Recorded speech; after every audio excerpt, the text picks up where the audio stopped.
Boa noite, pessoal. Estão chegando aí. Boa noite, boa noite. Oi, Rix. Tudo bem? Bom te ter por aqui. Esperar mais um pouquinho o pessoal chegar. E vamos aguardar um pouquinho. Pessoal, tudo bem? Boa noite. Oi, Júlio, já tá aí. Oi, Bruno. Hoje o assunto está imperdível também, né? Seguindo o nosso projeto da quarentena, enquanto o pessoal chega, eu vou explicando para vocês. Nós planejamos essas lives, né, nesse momento tão caótico que está o mundo, para que a gente possa, pelo menos uma horinha por dia, distrair um pouco a nossa mente com assuntos que a gente gosta, né, que é a ortodontia. Então eu trago bastante referências, colegas, professores, para estar com a gente aqui compartilhando seu conhecimento. E eles têm tudo em comum, algo em comum, que são todos meus amigos pessoais. A gente se conhece pessoalmente, a gente tem uma relação pessoal muito enriquecedora, também profissional. E hoje, o nosso convidado de hoje é o professor Júlio Gurgel. Júlio, já vou te chamar já, você já tá aí. Eu fiquei muito, muito feliz que você aceitou o nosso convite, né? Pessoal, o professor Júlio Gurgel, ele é uma referência no assunto de hoje, que é MARP. Ele é professor tanto aqui no Brasil quanto fora do Brasil também. Ele é o autor do livro MARP, né, Expandindo os Limites da Ortodontia. E ele, junto com a sua esposa, Ali, Ligiane, eles atendem em Marília, interior de São Paulo. E a gente se conhece dos congressos, tanto aqui no Brasil, tanto em São Paulo, nos estados do Brasil, como fora, né? Então a gente tem uma relação assim esporádica, acho que umas 5, 6 vezes a gente se vê no ano, né, Júlio? Bom, gente, eu vou chamá-lo pra gente compartilhar um pouco do conhecimento dele com a gente aqui hoje. Lembrando que esse assunto é um assunto, a nossa pauta dessa reunião será muito enriquecedora, tanto para o colega que ainda não faz o MARP, como aquele que já fez curso, que já tem paciente no consultório. Ele vai trazer pra gente informações riquíssimas nesse período depois do MARP, tá? Depois que você instalou ou durante o tratamento com o MARP, tá bom? Então vamos lá, eu vou te chamar aqui, Júlio.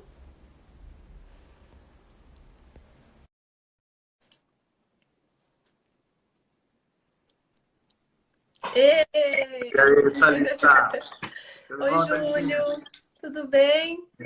Joia. Bem-vindo aí no nosso Obrigado. projeto. Muito obrigado pelo convite. Fico muito contente de estar integrando aí esse grupo de colegas nessa ação positiva, de nós estarmos aí na quarentena, mas mantendo esse contato de amizade que a gente já tem há um longo tempo e Pois expandindo é. para novos amigos aí que também estão na mesma condição e loucos para ter alguma atividade que seja proveitosa, né?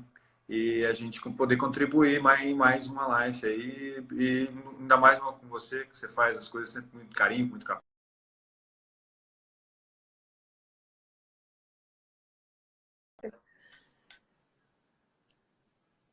Deu um Assim, delayzinho aí agora no sim. turno. Deu, agora Ah, tá. voltou? Tá Mas tudo bem? voltou, não, foi rapidinho, foi rapidinho. Legal. Tá?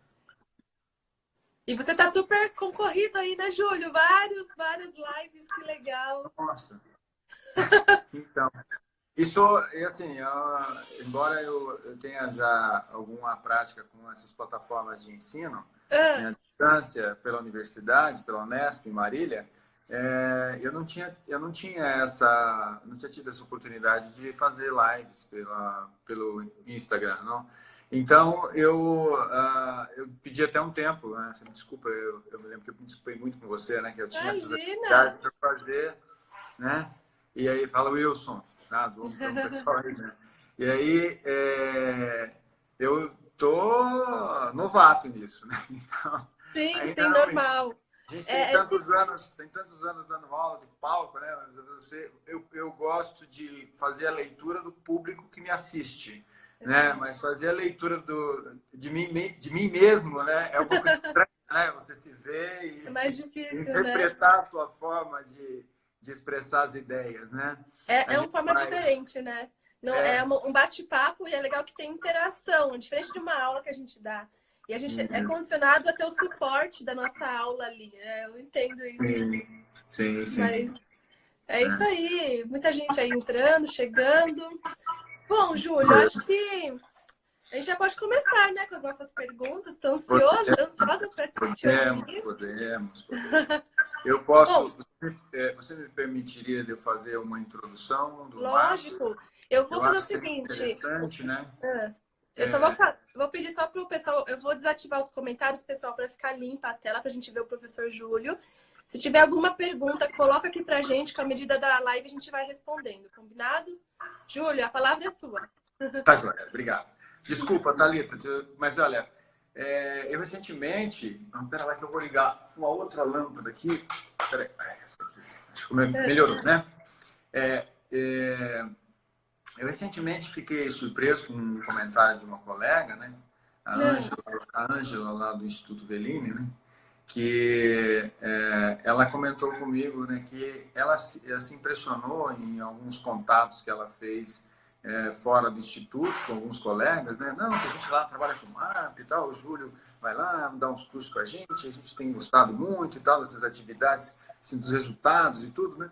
E aí ela se espantou, o que é MARP? Né? Por que MARP? Né? Por isso que aí eu pus o título, Por que MARP? Né? Então nós temos aí vamos responder algumas perguntas sobre o MARP, mas o MARP, hoje, ele é uma alternativa para a gente ter um embasamento melhor, para nós chegarmos no nosso paciente e falarmos com segurança que a gente hoje tem uma opção que não é tão invasiva quanto a opção cirúrgica para nós corrigirmos a atresia da maxila, obtendo o efeito esquelético. Isso são todos os termos técnicos que eu estou falando, né? Agora, para o seu paciente, né, eu tenho visto uma certa recorrência, né? Alguns colegas falam assim, não, você tem que chegar para o seu paciente e falar assim, ó, seu tratamento é esse. Eu não sei a realidade de quem está falando, tá? Mas a nossa realidade, minha, da Ligiane, aqui no consultório, né? A gente procura colocar para o paciente sempre como uma forma de alternativa, não ser tão taxativo. Só que eu observo que quando você fala com segurança para o seu paciente que ele tem aquelas alternativas de tratamento, você não está jogando para ele escolher. Você está dando informações que são informações que você tem conhecimento, embasamento, para poder ele se sentir à vontade para fazer a opção e você está dando suporte. E essa segurança, quando você passa isso para o paciente, ele fala assim, doutor, faça o que você achar melhor. E quando ele me fala isso, faça o que você achar melhor, eu falei, ganhei o paciente. Isso mesmo. Então, o MARP é uma alternativa de você fazer a expansão com efeito esquelético para aquele paciente que tem medo de uma intervenção cirúrgica, que a gente sabe que a maioria tem, inclusive a gente. No nosso caso, vamos inverter os papéis. Né? Só que a gente tem que colocar que, obviamente, como qualquer procedimento, ele tem a técnica correta de se fazer, por isso que é sempre bom você ter o conhecimento teórico e prático. Né? Isso que a gente está fazendo aqui é chamar a atenção de um aparelho, mas você tem que fazer um curso. Eleja um curso, faça esse curso, para você tecnicamente estar sabendo todos os detalhes. E ele tem uma porcentagem mínima, uma curva de aprendizagem e uma porcentagem mínima de insucesso. Né? Então, é bom chamar a atenção que você está fazendo um procedimento para que uma expansão na tentativa que ela não seja cirúrgica, né? Mas para pacientes, aí uma colocação pessoal minha, acima de 30 anos, né? Os efeitos esqueléticos eles já são um pouquinho mais difíceis de se obter e que talvez ele tenha que fazer uma expansão assistida cirurgicamente. Né? Então, dá a opção para ele, mas também não tira a opção cirúrgica de uma vez, porque pode ser que dê problema e você vai ter que recorrer a ela. Tá? Desculpa, essa era uma introdução. Não, excelente. Né? Porque a gente fazia o quê, Thalita? Antes, a gente, olha, eu vou tentar, né? Vou tentar fazer uma expansão não cirúrgica. Expansão lenta, e você fazia uma baita de uma compensação dentoalveolar, exagerada, você tinha estabilidade. E se você fazia os protocolos de ativação com o aparelho RAS, né, a expansão rápida, para tentar abrir pelo acúmulo de força, você incorria no quê? Em necrose. Então, assim, você rezava, né? E cobriu, ou você cobre o pé ou descobre a cabeça. Ou você ou você fazia lentamente, tinha recessão gengival, ou você fazia rápido e corria o risco de ter uma necrose de palato. Né? Hoje a gente já não precisa mais ter esse tipo de problema. Né? Então, eu acho que o marketing veio para tirar essa dúvida da nossa cabeça, a gente chegar com segurança, com informação, embasado para o paciente e dar as opções para ele escolher. Tá? O que eu sinto muito, Júlio, foi ótima essa introdução, o que eu sinto muito é que o ortodontista às vezes não gosta nem de anestesia, né? Nos meus cursos eu vejo isso. Então, os detalhes da técnica, eu tento facilitar ao máximo para que ele perceba que não é um bicho de sete cabeças a instalação, né? Não. É algo tranquilo, mas eu sinto que tem um baque inicial quando você vê ali parafuso no palato, eles, né, tem uma resistência do ortodontista. Mas olha, eu sou uma entusiasmadora desse assunto, eu gosto muito. Ano passado fui na UCLA, né, fiquei com um tempo. Os meus alunos, quando eu fico tão feliz, eles já estão fazendo MARP no consultório, mostram os casos. Então, essas perguntas que a gente vai fazer hoje aqui, essas respostas, é muito legal para quem já usa a técnica, né? Sim. Então, para a gente tirar algumas ideias, algumas dúvidas. E vamos lá na primeira, né? Vamos lá. Bom, um dos itens que a gente tem como protocolo é, em alguns casos, fazer a perfuração prévia, né, da sutura palatina para enfraquecimento. E a nossa primeira pergunta é sobre isso. Há frequência na prévia perfuração da cortical para inserção dos mini implantes na área palatina? Na verdade, é mais para pré-instalação, né? A gente tem, vamos dizer assim, nós temos duas modalidades de perfurações que nós utilizamos para o aparelho MARP, né? A primeira seria a perfuração da cortical para fazer a inserção dos mini implantes. Né? E a segunda seria a corticoperfuração. Né? Então, vou começar pela perfuração prévia, como você falou, antes da inserção dos mini implantes. Eu não sei, aí a gente está batendo um papo aqui, Thalita. Depois você tem a liberdade, obviamente, de comentar a sua experiência. A minha experiência com perfuração prévia é raríssima. Eu também. Dos marcos que eu tenho colocado até hoje, eu me lembro de um ou dois que eu tenha que ter perfurado a região anterior, a região posterior nunca. Exato. Porque a gente sabe que a região anterior, até pelo próprio T, naquela famosa zona T do palato, é a parte anterior do T, aquela parte horizontal do T, é a parte que tem maior espessura de cortical e maior volume ósseo. Então, por essa espessura de cortical, né, algumas vezes você vai precisar fazer a perfuração.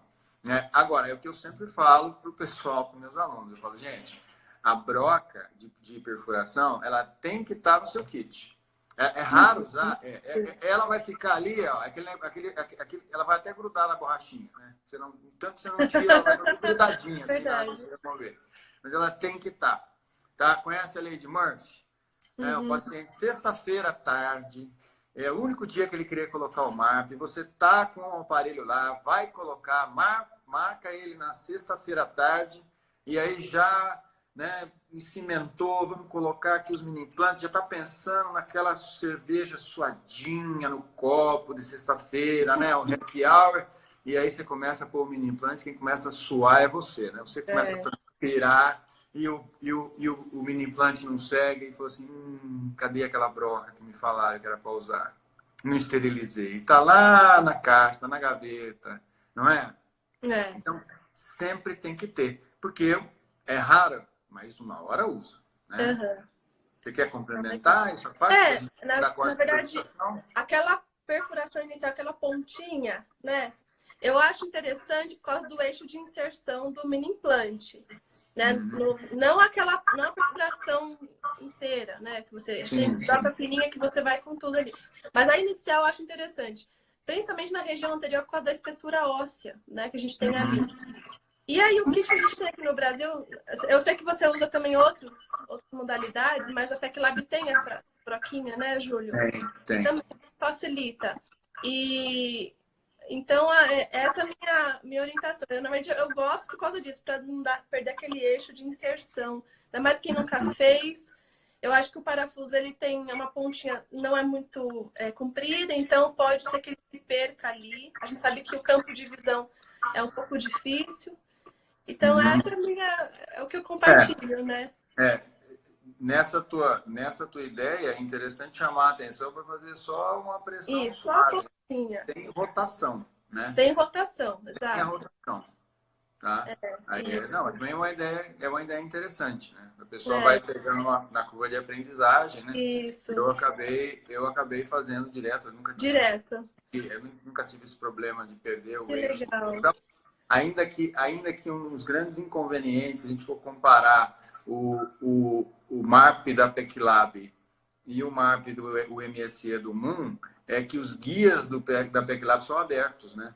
Sim, Então, exato, exato. a chance de você ter o que eu chamo de mini implantes vesgos ali é muito grande, né? Então, Exatamente. difícil você conseguir os mini implantes, Retinho. todos eles bem certos, né? Uhum, exato. Então, realmente você fazendo essa perfuração prévia, você já pode ter um guia que vai te tentar manter sem aquela inclinação para o anterior, Isso. né? Uma tendência de manter Inclinar. para Justamente você. por causa do SL. É. Uma outra dica também, Thalita, Hum, seria você fazer, né, na hora de fazer a inserção do mini implante, você pegar o contraângulo e fazer uma pressão digital, porque a hora que a broca perfura a mucosa, que a mucosa é uhum. grossa, né, perdão, o mini implante perfura ou mesmo a broca, né, você fazer aquela perfuração com a pressão digital também já dá uma boa estabilizada no mini Sim, implante, sim. né? Uhum. A parte de qualquer perfuração também. Essa estabilização na mucosa, que é uma mucosa grossa,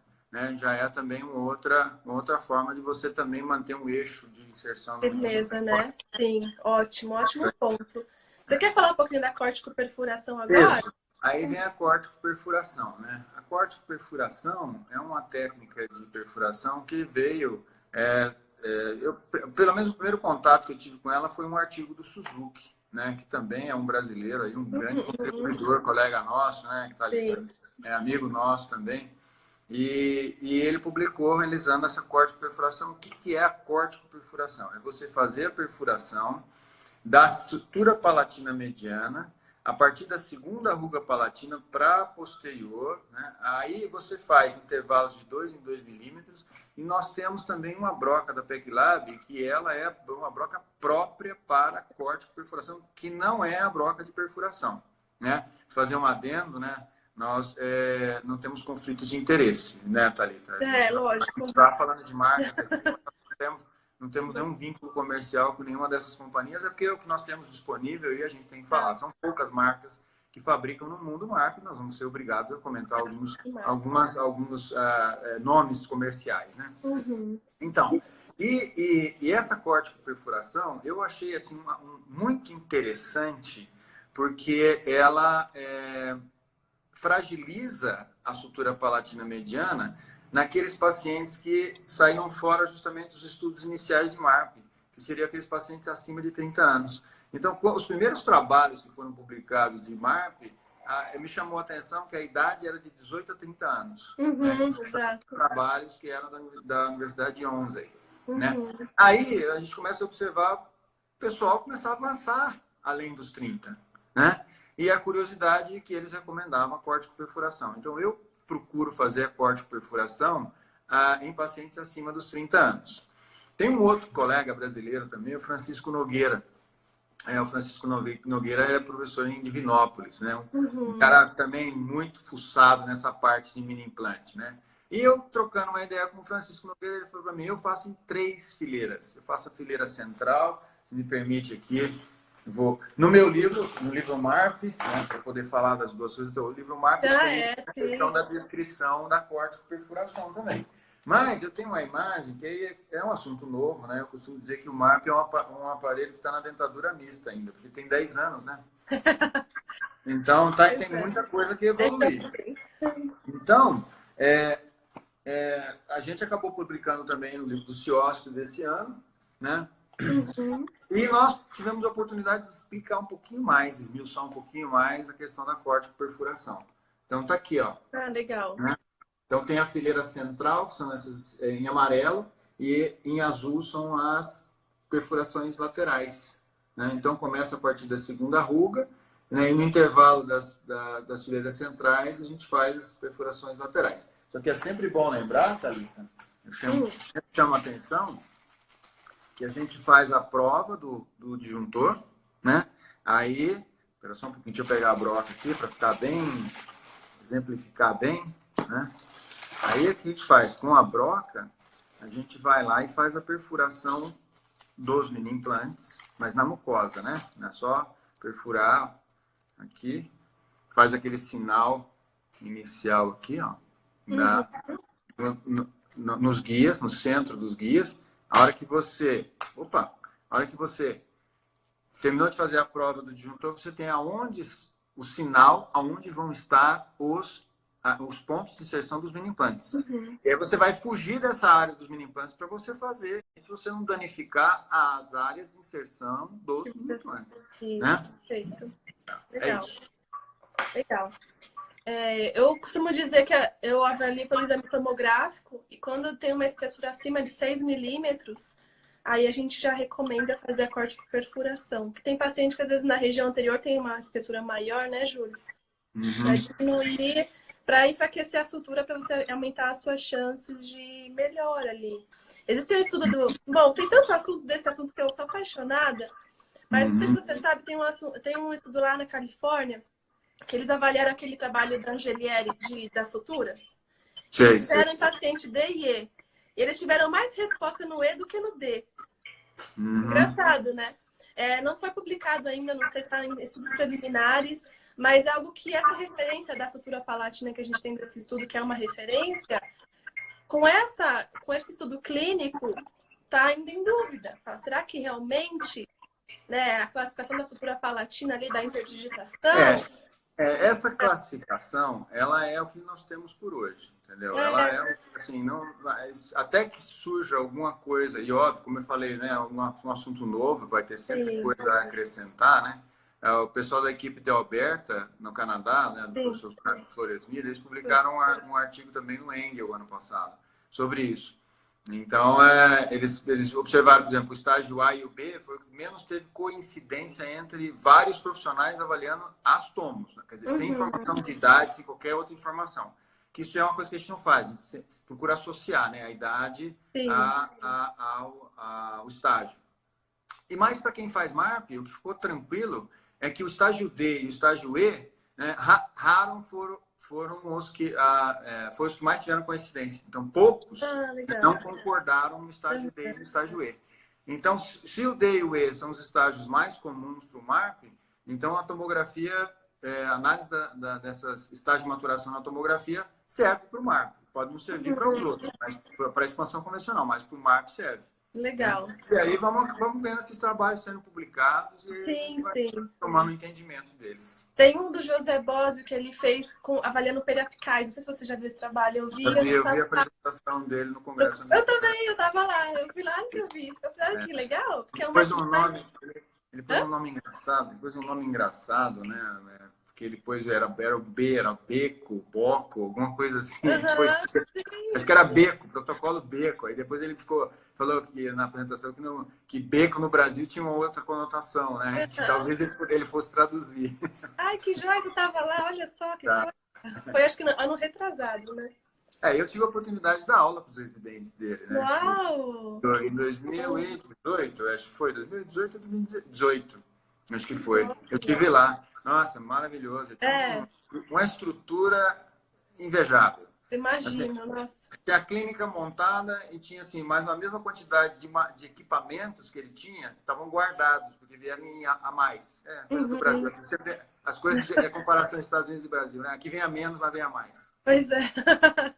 Muito legal. Poxa, tem tanto assunto aí, ó, ficar o dia inteiro. Vamos para a segunda, então, Júlia. A segunda pergunta. Qual tempo de contenção pós-expansão recomendado para o MARP? Então, eu procuro deixar o disjuntor em posição por um período de 6 meses. Então, aqui, ó, o disjuntor. Agora, essas extensões aqui, eu corto bem rente ao corpo do disjuntor e aqui na banda. Porque aí eu consigo fazer o alinhamento do arco superior.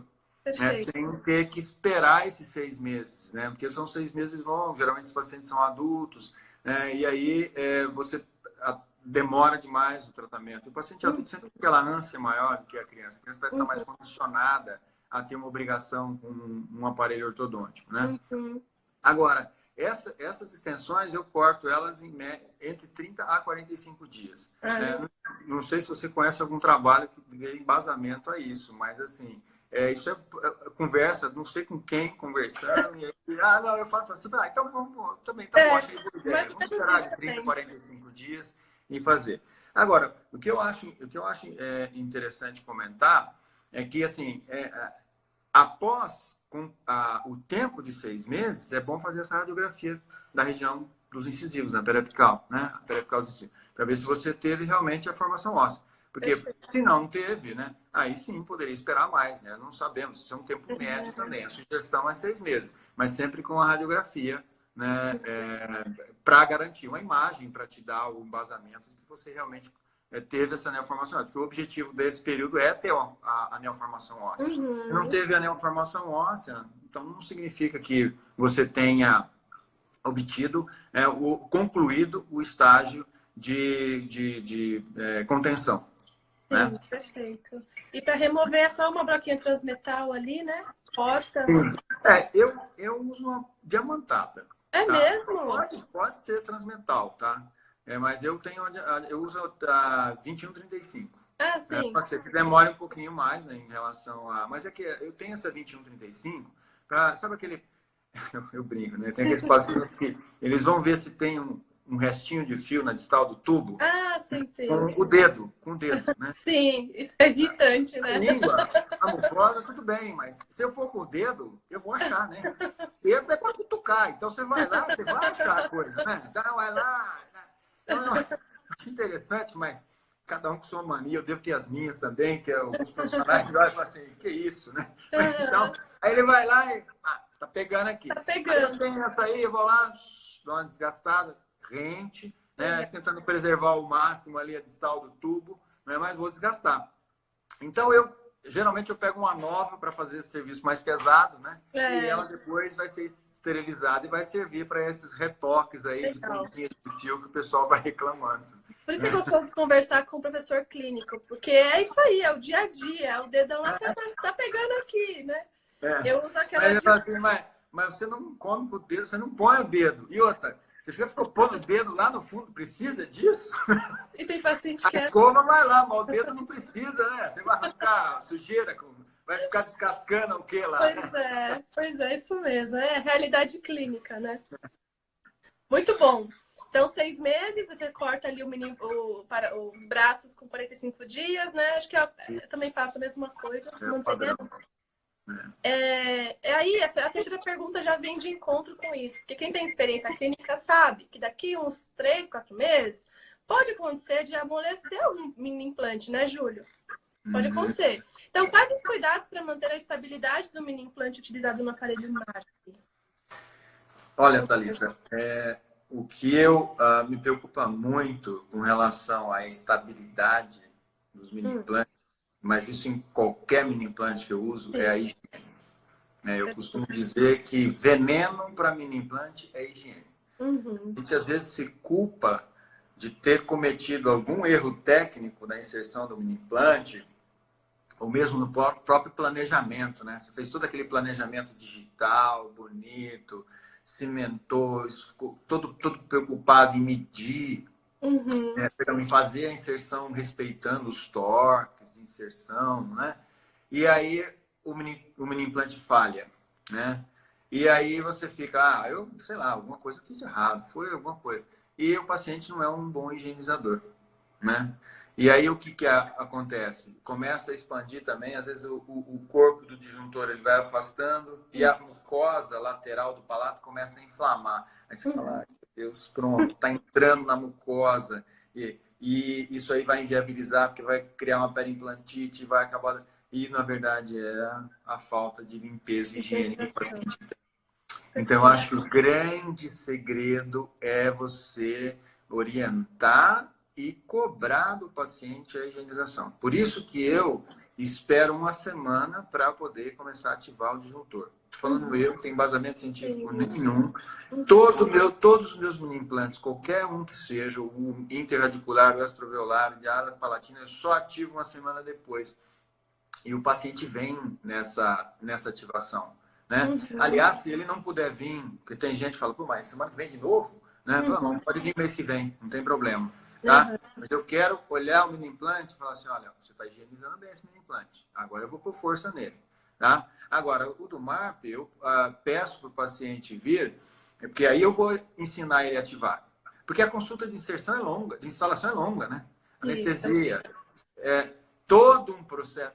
Na verdade, o que demora menos é a inserção dos mini implantes. Todo o processo cimentar o aparelho e tal, e o paciente com a boca anestesiada, aí você vai lá. Não, deixa quieto. Ó, semana que vem você volta, aí eu vou te orientar a fazer a ativação. Mas espera só um pouquinho, que eu vou te mostrar como é que você vai limpar esse mini implante. Esse aparelho. Ele tem que estar bem limpinho. Aí você reza o terço, né? Vai falar, olha, veneno para mini implante é resíduo. Esse mini implante tem que estar limpo e, principalmente, como você falou, é uma área de difícil visualização para inserção e difícil visualização para higiene. E o paciente não vê o quê? Os posteriores. Então, ele valoriza escovar o anterior. O posterior, ainda mais quando é um modelo EX, que tem aquela extensão, aí ele não vê mesmo. É a cega, né? Então, eu vou te mostrar uma imagem aqui, ó. Isso aqui foi uma dica até de uma aluna nossa, uma ex-aluna nossa do mestrado, né? Que ela sugeriu fazer isso aqui, ó. Utilizar uma escovinha interdental. Então, até isso aí, a gente pode estar usando esse recurso para poder fazer o uso de uma escova específica para ele sentir que ele está escovando lá atrás, né? E também eu gosto, para todos os mini implantes que eu faço a inserção, para o pós-inserção, o paciente vai utilizar um tubo de pasta com clorexidina, né? A que eu costumo utilizar é a Control Max, da Bitufo. Eu sei que me parece que tem uma outra que entrou no mercado, não estou bem lembrado, talvez eu acho que tem uma outra. Mas tem uma outra também com clorexidina. Aí fica a critério do profissional. Eu estava conversando com o Sérgio Cury gosta da clorexidina gel. Né? Tenho outros colegas que gostam de fazer o bochecho com clorexidina. Tá? Aí você elege a forma de administração, não digo administração, mas a forma de uso, perdão, né? Da clorexidina que você achar conveniente. Mas tem que deixar claro que a higiene mecânica ela é fundamental para a higiene bucal como um todo. Eu gosto de instalei, eu já mostro para o paciente, né, para ele se familiarizar, porque senão ele vai achar que é um bicho de 7 cabeças. E eu dou essa escovinha interdental para ele, ensino ele a passar e eu oriento esses alunos também, porque é um fator fundamental, né, higienização. É a base. E essa dica da pasta com clorexidina eu não usava, achei fantástica. Então é legal também, uma informação nova aí. Que eu...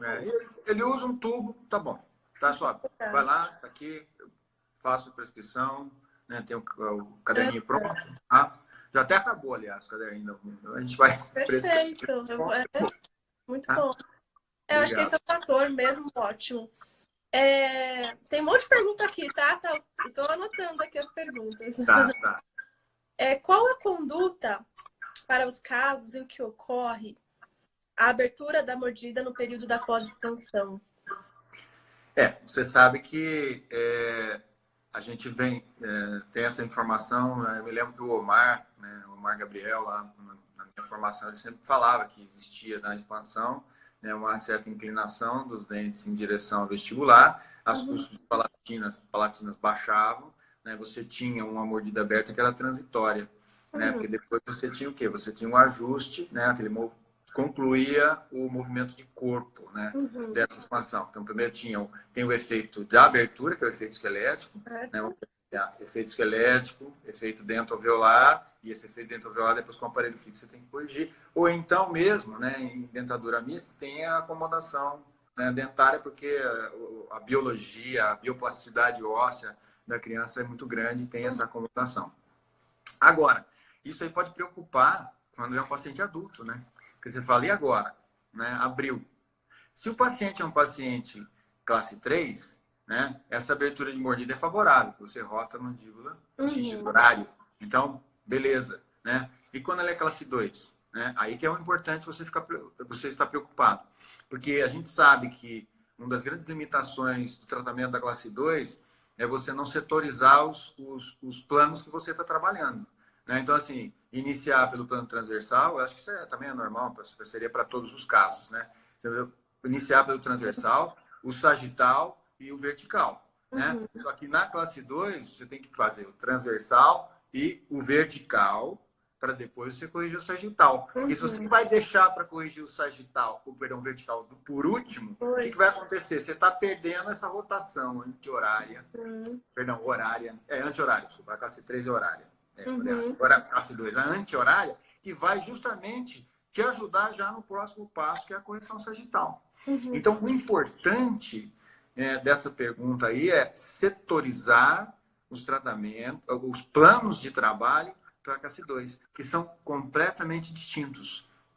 Se eu estou corrigindo o transversal, eu vou ter essa inclinação dos dentes para vestibular, né? Eu vou corrigir esse posicionamento dentário. Mas em algumas situações, aquele paciente tem a tendência de crescimento vertical. No classe 2, vai manter essa abertura.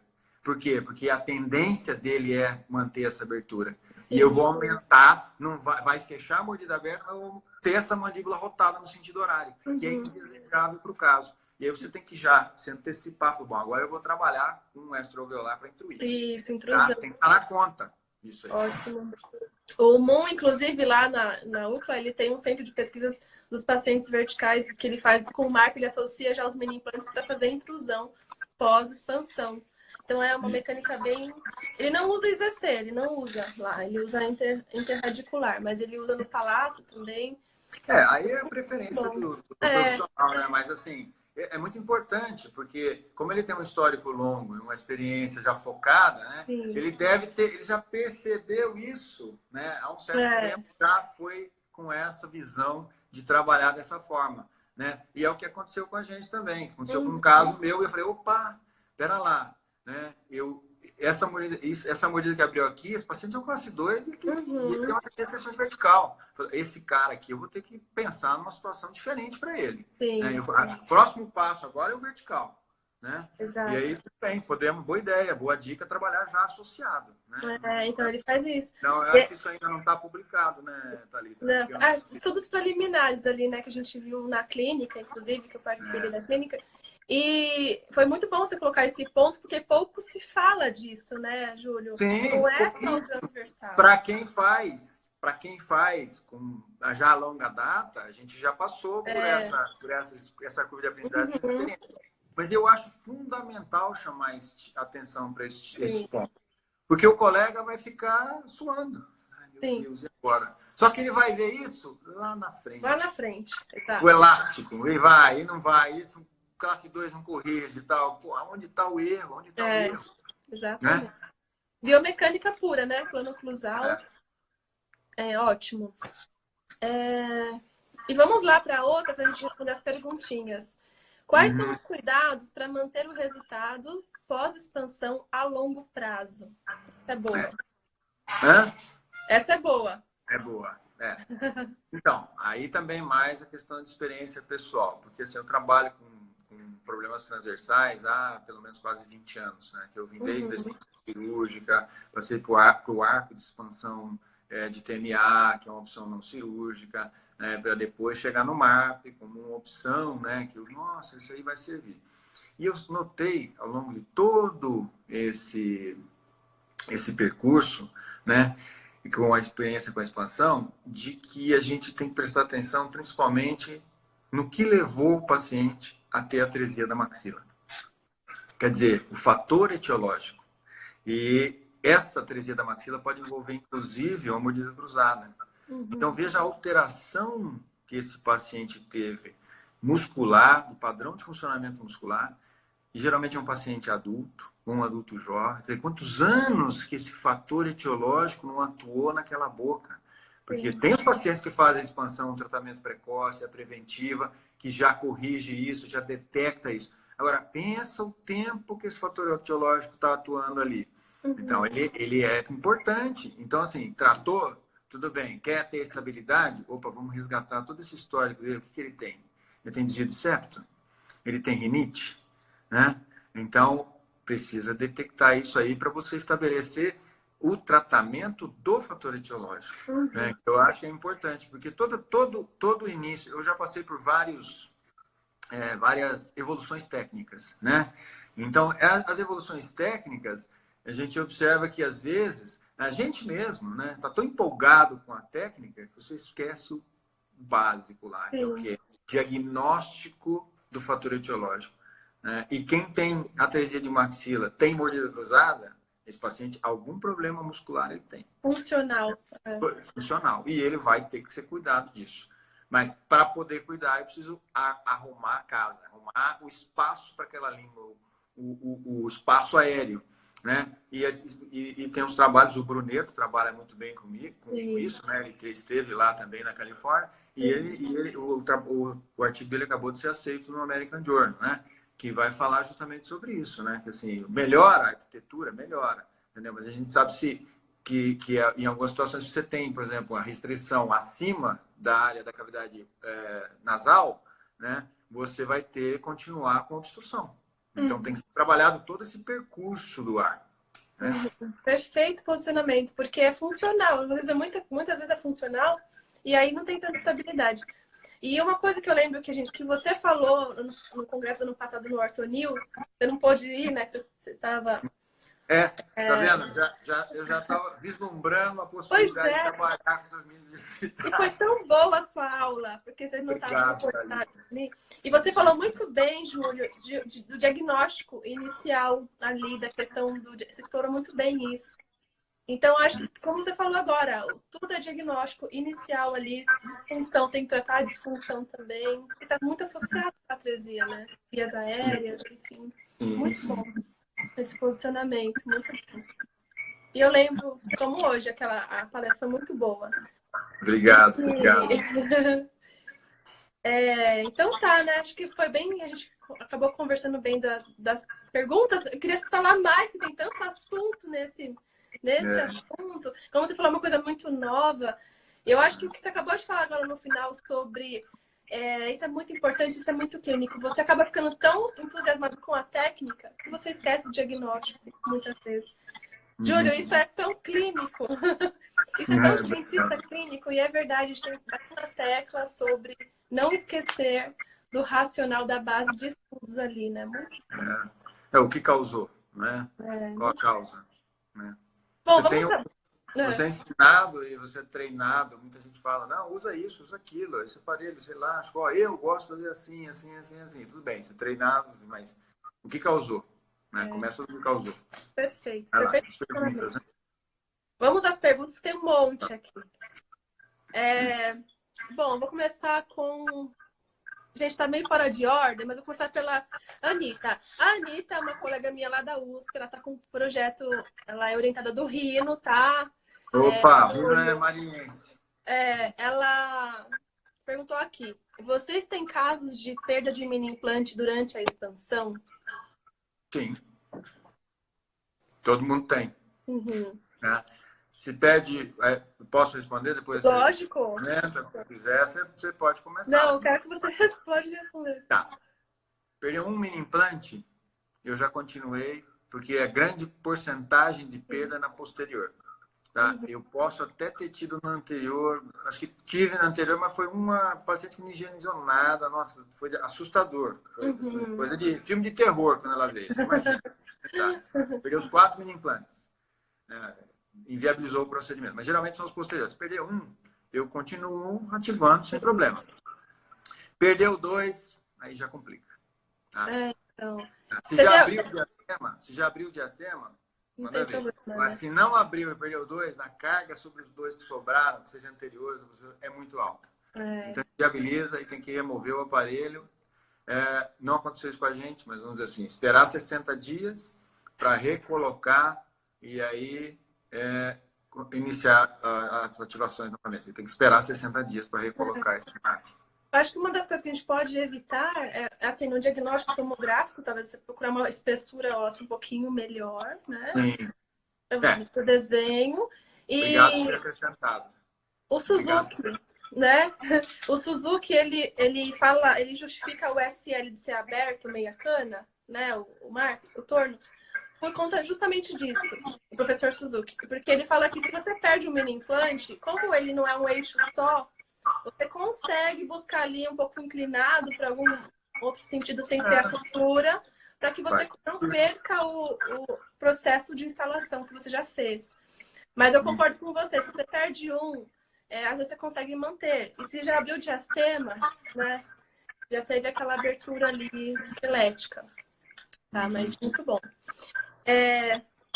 Agora o Bruno também é meu colega lá da USP, né, Bruno? O Bruno também é orientado do Rino. Olha só, o pessoal tá em peso aqui.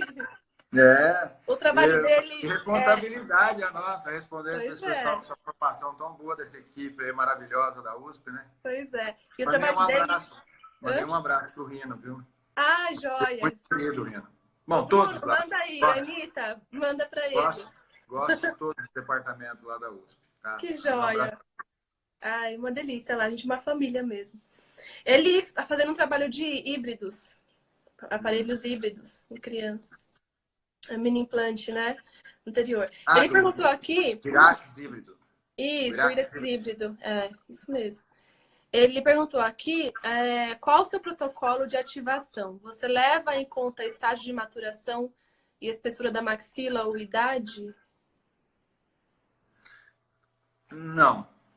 Não pelo estágio de maturação. Eu tenho por preferência fazer o protocolo de ativação de 2 quartos de volta por dia. Já fiz 1 quarto, que eu aprendi na Universidade de Onsey, que era 1 quarto, mas talvez porque o MARP que eles utilizavam lá não é as características do MARP nosso que a gente usa mais aqui, que é da Pequilar. Entendeu? O próprio Moon, acho que, se eu não estou enganado, é 2 quartos também, né, Thalita? Né? Então, foi o protocolo que eu mais me dei bem. Mas, assim, a única variação que eu posso fazer, quando eu vejo que existe uma certa restrição para a abertura do diastema, ou seja, porque o efeito esquelético, e o paciente começa a reportar dor, principalmente na região posterior, eu faço o que eu chamo de ativação intercalada. Eu faço um dia 2 quartos, um dia 1 quarto, um dia 2 quartos, um dia 1 quarto. Perfeito. Mas não adiantaria, Bruno, né? Bruno. Eu acho, olha, permita-me te dizer isso. Eu acho que não é válido você fazer um protocolo de ativação baseado numa sutura, que é a sutura palatina mediana. A maxila tem várias suturas e elas são áreas de resistência. E a maior área de resistência é justamente a sutura entre o processo pterigoideu e o osso palatino. Ali é que está o grande limitante. E, obviamente, o pilar zigomático. Não é a sutura, mas é uma área de resistência. Perfeito. É isso mesmo. Eu recomendo temperar a ativação. O paciente começou a sentir dor, opa, deve ter uma força ali. Então, é isso mesmo. Eu também concordo com essa parte de ativação. Mais uma pergunta. Ele perguntou, e a primeira ativação? Primeira ativação. Uma semana depois. Começa para 2 quartos. E não precisa ser aquela rapidez que a gente tem com os convencionais, né? A gente tem uma tendência de querer 3, 4 voltas, não precisa. Eu acho que é meio pesado. Então. Porque você pode ter a inclinação até do disjuntor, né? Pela força. E você ter uma restrição de abertura. Outra pergunta aqui, do Dr. Augusto Macedo. Quais são as medidas dos mini implantes em região posterior? Aí vai depender do planejamento que a gente faz, Augusto. A gente faz o planejamento em tomo. Então, nós vamos medir a espessura da mucosa, medir o volume ósseo, somar 2 milímetros do guia, somar mais 1 milímetro da corticoperfuração. Isso vai dar a dimensão do mini implante. Desde que você divida o que está em guia e o que está em mucosa, que é o perfil transmucoso, então você vai eleger a dimensão do perfil transmucoso, e o restante de corpo. Né? Perfeito. E assim, se sobrar, se você quer deixar mais, entendeu? Se não é suficiente 1 milímetro de bicorticalidade, se quer dar 3 milímetros de bicorticalidade, fique à vontade. Diferente de colocar um mini implante no seio maxilar. Mini implante no seio maxilar, o seio maxilar tem um ósteo minúsculo para expelir qualquer infecção, assim, qualquer resíduo de lá de dentro, ou ter uma comunicação externa para poder ter uma boa cicatrização, né? Geralmente ele acumula líquido, acumula muco, né? Acumula sangue, e esse acúmulo vai gerar uma infecção. Então isso é preocupante. Agora a fossa nasal, ela tem uma entrada enorme e uma saída, então, monstruosa, né? A minha, então, coitada da minha. Então, a minha você pode colocar 3 milímetros a mais, não tem problema. E os mini implantes para o MARP, eles são diferentes, né, Júlia? Eles têm um transmucoso muito maior, por causa que a gente tem muito mais mucosa naquela região. Então, talvez a preocupação também seja isso. A gente imagina um mini implante convencional, extra, ou intra. Então, é diferente. O desenho do mini implante é totalmente diferente. Ok. Ele também pergunta se é recomendado sempre ter apoio em bandas. Excelente pergunta. E aí? Olha, eu acho que existe... Essa é uma pergunta que eu me faço, né? Se o paciente não tem muito suporte, um bom suporte dentário, você tem perda óssea, mas perda óssea, vamos dizer assim, grave, né? Não sei qual seria a classificação, me desculpe os periodontistas aí, né? Mas uma perda óssea expressiva, a furca, aí eu não seria aconselhável bandar. Aí sim seria sem as bandas, né? Agora, caso contrário, eu acho que é um apoio a mais que a gente tem para dissipação de forças. Então, se você perguntar, a minha preferência ainda é bandável.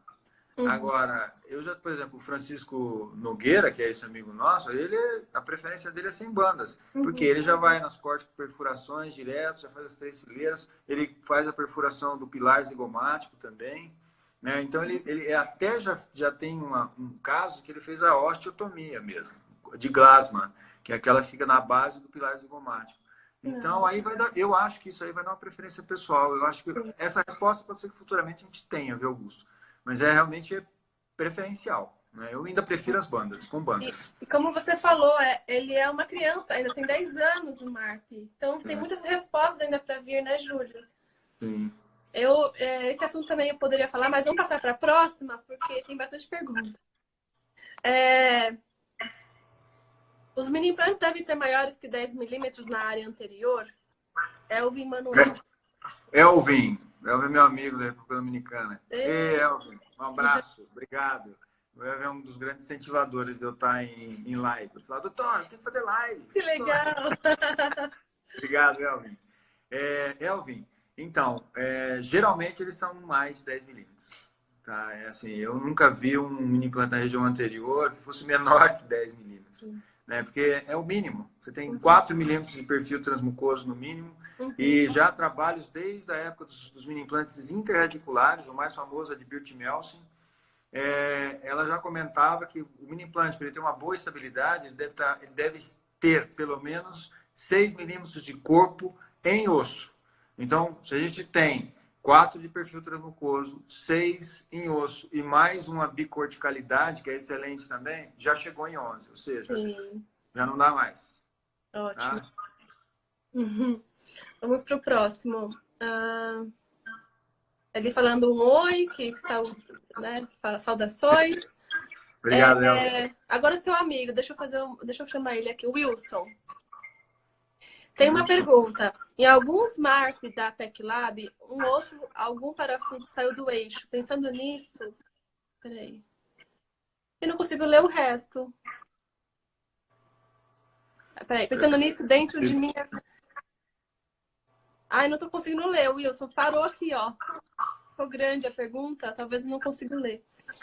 Eu vou tentando aqui e vou passar para outro para a gente responder. Dr. Paulo perguntou se você faz o planejamento com tomografia e MARP Guide sempre. Ótima pergunta. Com tomografia, sempre, Paulo. Não dá para fazer. Eu não te recomendaria, é muito instável, tá? Fazer sem tomografia. Agora, o MARP Guide, ele é o guide do MARP Guide, ele é para o modelo chamado EX, que é para você posicionar o MARP na confecção em laboratório. Então, nos modelos EX, que eu faço com a Kika, aí eu, obviamente, ela mesma tem a linha de conduta dela é fazer com o Marp Guide. Agora, quando eu mesmo faço o EX, que eu faço a solda laser, né, que não é no laboratório da Kika, aí eu não uso o Marp Guide. Também eu acho que eu já fiz um EX com o Compass, se eu não estou enganado. Aliás, não fui eu, foi uma aluna minha. Eu acho que eles também não utilizaram o Marp Guide. Tá? Então, assim, pode ser feito com o Marp Guide ou não. Tá? Com a Kika vai usar o Marp Guide. Assim, essa é uma preferência pessoal dela. Não é obrigatório. Embora seja assim. É um protocolo muito bem montado. O laboratório dela está de parabéns com essa ideia de fazer com esse Marp Guide. Tá? Até por experiência, eu te aconselharia a fazer um, viu? Com o Marp Guide. Tá? Eu recomendo os primeiros Marp, para eles não terem medo, usar o Marp Guide. Mas às vezes o planejamento 2D também, que é a Kika nem sempre faz o guide, né? Ela recomenda em alguns casos, na maioria talvez. Mas ela faz. Com EX ela faz, tem que fazer com o Marp Guide, porque tem que prender o Marp e levar na posição. A doutora Nilce, ela perguntou que outras complicações podem existir. Nilce é ex-aluna também. Migona, excelente profissional. Obrigado. Outras complicações, eu acho que a gente comenta. Bom, a inviabilidade do processo, não abrir a sutura palatina-mediana, tem muita coisa. Que talvez a gente não tenha comentado, né? Quer dizer, você não vai ter o sucesso da abertura. Aí o que a gente faz? A gente volta, eu pelo menos costumo voltar o disjuntor, e aí fazer a corte com perfuração com tudo em posição, mini implante, disjuntor, né? E aí retomar o processo. Tá? Eu fiz isso 1 ou 2 vezes e infelizmente não deu certo. O Francisco, que foi o motivador disso, Francisco Nogueira, com ele mostrou para mim um caso que deu certo. Tá? Eu acho que a maior complicação que pode existir é o não obter o efeito esquelético. E aí você tem que partir para corte de perfuração. E mesmo em pacientes abaixo de 30 anos. Né? Legal. E pode expansões. Deixa eu lembrar um negócio aqui. Me comentaram já também, quando eu estava numa outra live, se havia sangramento nasal. Nunca vi. Tá? Outra coisa também, já me perguntaram se tem algum reflexo em suturas da base do crânio. Né? Também não. E outra, nossa, já fiz tanta expansão cirúrgica, cinzel, e não chega a ter efeito prejudicial algum fator complicador na base do crânio. Eu acho que não poderia ocorrer com o Marp. Perfeito. Ai, tem tanto assunto bom para a gente continuar, mas nosso tempo está acabando. Só mais uma. O Dr. Augusto perguntou se você tem preferência de mini implante, de titânio ou de aço. Eu não teria preferência, muito embora até hoje eu só usei de aço. Nunca usei de... Perdão, desculpe, só de titânio. Nunca usei de aço. Tá? O MSE agora não lembro. Não, lembro. O MSE é titânio. Tá, eu me lembro. Sim. Titânio. E tá vindo para o Brasil, né? Já tem uma pessoa que vende já lá no teste, né? Mas vai ter mais mercado, talvez. Vamos ver, né? Depois desse Covid aí, como que vai ser. Júlio, falta 30 segundos para terminar. Eu quero te agradecer pela presença, pelo seu tempo precioso. Manda um beijo na Ligiane, tá? Vocês são muito especiais e queridos. Ótimo. E a gente se vê por aí, principalmente no Horto, hein? No Horto 2018. Sim. Em setembro. Vamos lá. O Flávio vem conversar com a gente semana que vem. Ele tá na beleza. Isso aí. Legal. Só gente boa. Excelente equipe aí, viu? Excelente grupo. Obrigado, gente. Eu que agradeço, viu? Obrigada, Júlio. Boa Páscoa para todos. Feliz Páscoa. Ótimo. Páscoa. Tchau. Tchau. Pessoal, amanhã, também às 16 horas, teremos também a doutora Michele Sendic, minha querida colega, falando sobre mini implantes. Aguardo vocês por aqui também. Um grande beijo, muito obrigada pela interação de vocês, tá? Doutor Júlio Gurgel, sigam ele é maravilhoso. Vocês viram ali nossa conversa, né? E uma das referências em Marp, tá bom? Se tiver mais alguma dúvida, manda para mim no direct, que também eu posso ajudar a responder alguma outra dúvida que vocês não conseguirem fazer pelo tempo que a gente tem de limite aqui no Instagram, tá bom? Um beijo, muito obrigada por todos, pela presença de todos aí, foi muito enriquecedor, tá bom? Beijão, gente. Boa noite. Feliz Páscoa. Amanhã a gente tá aí, hein? Às 16 horas, tá bom? Um beijão pra vocês.